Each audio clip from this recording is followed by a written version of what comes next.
আমি ডিম টোস্ট বানাবো। ডিম টোস্ট বানাবার জন্য আমি কি কি উপকরণ নিয়েছি আপনাদের একটু দেখিয়ে দিই।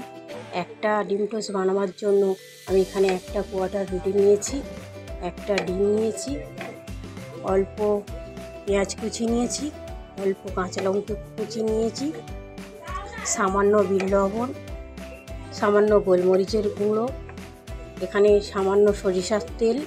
কেউ যদি রিফাইন অয়েল দিয়ে করতে চান তাহলেও হবে। এটা সুন্দর করে কেটে নিয়েছি, পোড়া অংশটা বাদ দিয়ে দিয়েছি।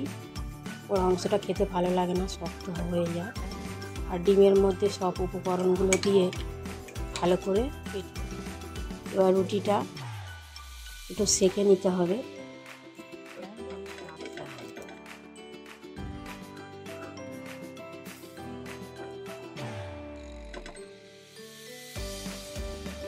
ফ্রাই প্যানে সামান্য তেল দিয়ে